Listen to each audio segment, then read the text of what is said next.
Welcome back. I got another episode for you. This time it is the first day of framing. So you can see how the first day of work framing the house actually looks like. So I'm going to take you off the tripod here and we're going to get going. As I always do. I'll show you the agenda, what we're going to talk about. And this is what it looks like. It looks like somebody was climbing my office over there. I don't know why they put the ladder over on top of it. But, so this is it. Let's walk over to the agenda real quick. That's all the supplies so far. What we are working with.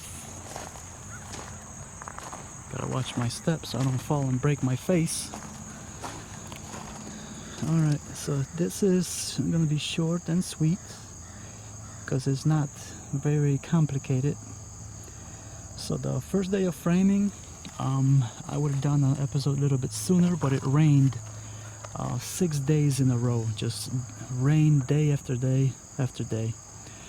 So when you gotta protect your material, so if you're building anything or attempt to build anything, just make sure you think about that, because Mother Nature can sneak up on you and it can rain and ruin your materials. So try to protect it as much as you can. Plastic usually depends who you deal with. They'll give you plastic if you buy the materials. You saw the prices. I'm going to talk about this first because I don't have it on the list. I forgot to put it on there. But for the walls, for the exterior walls, you're going to need sheathing. I got to watch how I say that. So with my accent, it's going to sound a little bit different to some people. It's a 7/16 OSB and it's 80 pieces in there, and those are about $11.73 each. So what you're looking at over there, 11 bucks times 80, you're looking at a little bit over 900 bucks for that stack of sheathing right there. So anyway, let's walk over to this side and you can kind of see what's going on. So this is one of the walls. The other one is standing. I'll get to it. I'll talk about it once I get to it.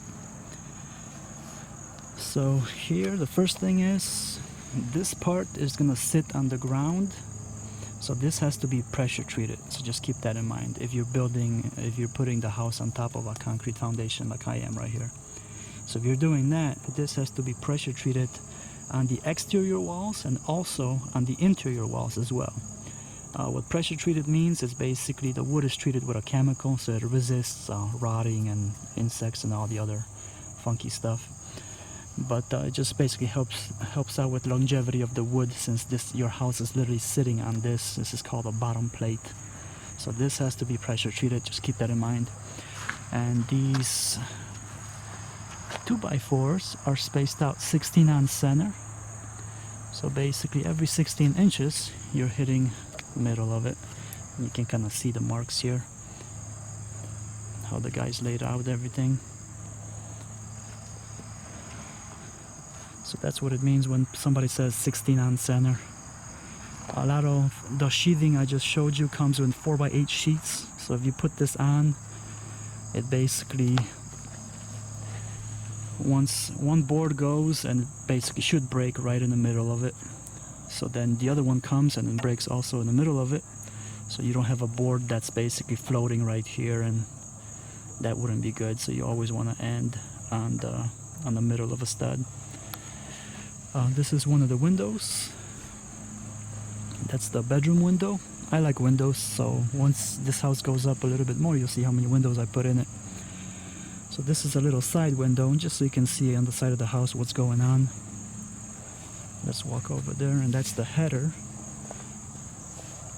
This little guy is the header. This piece, it looks like they reused some of the wood that they used on the foundation to form it up, which I don't mind. You're not being wasteful, you use all you can. I actually like that idea. So this is where the bathroom is, and there's the other window that's going to go right above the toilet. I like to put windows inside of my bathrooms just in case you go to Chipotle or you like to take a hot shower. You can air out the bathroom a lot easier if you have a window in it. Plus you get some natural light in there. So that's just like what I what I like to do with my homes. And when we get to the other bathroom, I'll show you. There's a window in there as well. This wall here, this is going to be a walk-in closet, and that's not laid out yet, but that's going to be the storage facility. Oh, my neighbors are over there. Anyway, so that's the storage facility, so you can store your junk in there. So that's a little bump out I put in. Let me give you this angle. So I told you it's gonna get a little bit crazy, and it looks kind of, there's stuff all over the place, but it's looking good. And these guys are very neat. This is their little break area that they set up. Try to hide from the sun because it gets hot up here. This is where the sun is in the middle of the day, so they have to put up with that. So that's that. I guess let's walk on the concrete.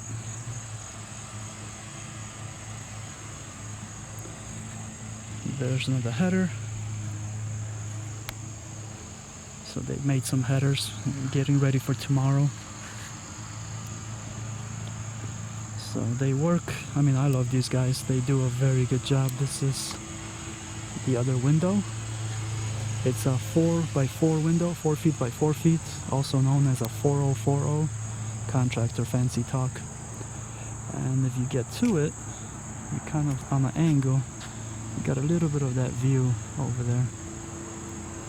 It's getting a little bit darker because it's about 8 o'clock in the afternoon. So this is the bedroom. The way I have this laid out, the bed basically sits where I'm standing. So I guess if you're in bed, well, you won't be able to see the view. You'll be able to see the roof. That's about it. But that's that. So let's walk on the outside. So this wall is up. This is a temporary bracing that you see here. This little guy. Just to hold things up so it doesn't fall over. And once again, you have that bottom plate that I talked about. That is pressure treated. They started drilling holes for basically to anchor this down to the floor, to the concrete. So you definitely want to do that. That is code. It depends on your building inspector. He's going to tell you how many inches he would like to see that. But this is basically what ties your house down to the concrete. And this little guy here, that's just temporary to put it, to secure it. It literally shoots like a gun round, a 22 round, and that goes right in concrete. So it's, if you're using this thing, if you go to Lowe's, Home Depot, Menards, or whatever you have around you, this is basically treated like a gun round. So you can get yourself in a lot of trouble if you don't follow directions or you do things. Well, you get the point. You got to be careful with that. But that's what they use to secure things. I'm pretty sure, yep, they shot it over here too. And see, that just holds it. And this one's sticking out a little bit. So that's the wall that's standing. So that's the window for the bedroom. And this is the other window for the other bathroom. So it's 2 feet by 3 feet.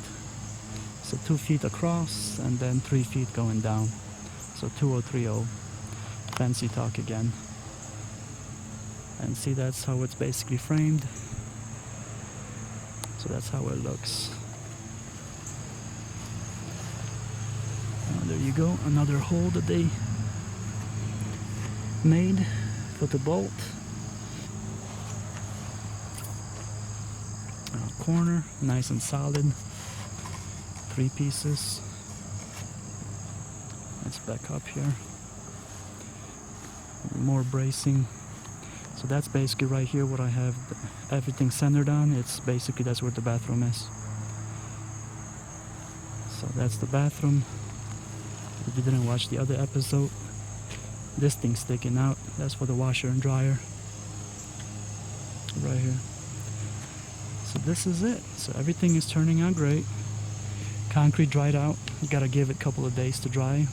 2 should do it, but this one took a little bit longer since, like I said, it was raining a lot, off and on, and basically nothing was done last week. We had to wait for Mother Nature to stop, and then we got to it. So this is what day one looks like. Let me see what else is on the agenda there, so I can quickly cover that. See, the last episode, they peeled that off. There was, the forms were here, the wood, now it's gone. Alright, so what else we got? So you got the prices. The studs were basically almost $4 each. These things just keep on going up. It used to be less than that, but it's just going up, but it's not as crazy as people make it out to seem. When you talk to some contractors, they make it seem like it's literally like thousands upon thousands of dollars. I mean, it is expensive compared to what it used to be, but like I told you with the example with the sheathing, I gotta watch how I say that again. It's, you know, that's $900 right there. So 2x4s here. Once you get a little bit more of the house up, you can pause the video, you can literally count them to see how much it costs. The PT 2x4x8, that's the pressure treated one that goes on the bottom plate, and those are $517. And then the 2x8s by 14 feet, they're $14.23. So you can divide that number by the length and you can get kind of a linear foot price. So if you divide the 14 by 14, that's $1 a linear foot, and then the other one, 5x8, what is that? A little bit over 60 cents on the pressure treated one, a linear foot, just to give you an idea. And this is, I'm going to talk about a lot about this, but think ahead, plan, think, and execute. Just whatever you're doing, try to think ahead of. For example, the bathtubs I already purchased and they're waiting for me. So when the house gets dried in, I have the bathtubs already picked out, and the faucets and everything, I have that picked out as well. So that's basically done. I don't have to worry about it. And tomorrow, I don't feel like doing it today because my head hurt for the last 4 days over the weekend, so I didn't feel good, so I felt lazy. But I'm going tomorrow to buy doors that I picked out that I like, and I'll show you a picture of them now to see how it's going to look. And if you can notice the price, it's $240 per door. So that's not bad. You just have to paint them whatever color you decide to paint it. So that's what I try to do, is just try to think ahead, so when it's time for that specific step, I don't have to look for things and waste time. It's all done. It's picked out, paid for. The doors are from Home Depot, and since I go there so many times and people know me over there, they're going to hold the doors for me till I'm ready for the doors. So I'm going to buy them, so to make sure that it's reserved for me so nobody else buys it. I don't have to wait or special order, nothing like that. So that's what I do when I think ahead. That's what I mean. Because you can pick out stuff, and if you don't pay for it, if you don't put it aside, somebody buys it, now it's not in stock, you gotta go to another location, or you gotta special order it, and now you gotta wait for it. So if you do it the way I do it, they can hold things for you. Depends, you can talk to a manager, but they can hold things for you a month or two. And I've been there where they held kitchen cabinets for me for 2 months. And like I said, I paid for it, so it wasn't an issue. They have a designated area in the back of the store, and that's where they held it for me. So when it was time for cabinets, all I had to do is just come and pick it up, and that was that. Since I don't have any storage that I can keep the cabinets somewhere at my location. But maybe eventually I'll get there where I can store stuff in my little warehouse, and I don't have to worry about stuff like that. So that'll be even easier, because I can buy a lot of things ahead of time, and when it's time to do them, all I gotta do is just put them in. I even picked out the doorknobs, and I'll sit down tomorrow and I gotta get them ordered on the internet, because it looks like they don't have them in the store on the shelf. But all the doorknobs for the inside of the house and the outside, I have them picked out as well. So this is it. So this is what it looks like. That's, like I said, it's the first day of framing.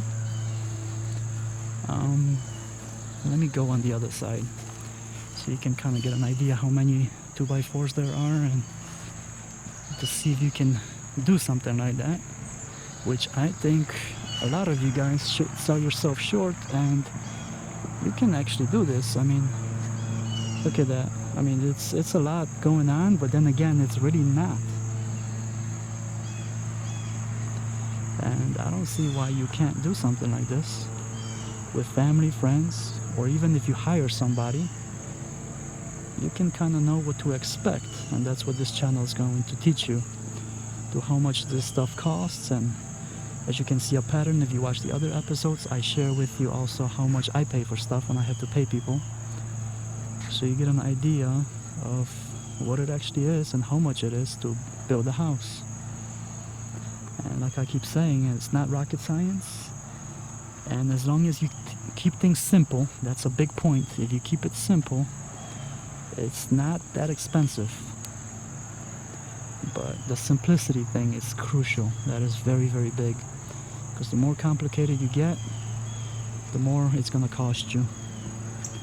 But I guess that's true for everything in life. Let me step down here so I don't fall and break my face. Kind of walking backwards. That's a good idea. Fall off the bank here. So this is what you got going on. So we'll see how tomorrow goes, and I'll give you that update as well. So I'll show you, and we'll see how much they get done for tomorrow. And eventually we got the trusses coming, because we're not stick framing the roof. We're actually ordering trusses this time. The last house I did, we did the stick framing for the roof, but we went with trusses this time. And the trusses were $2,400 for this house. And I guess I'll show you when we get to that point. But the bedrooms and the bathrooms will have flat ceilings, and this area here, the middle area, almost fell. The middle area is going to be vaulted.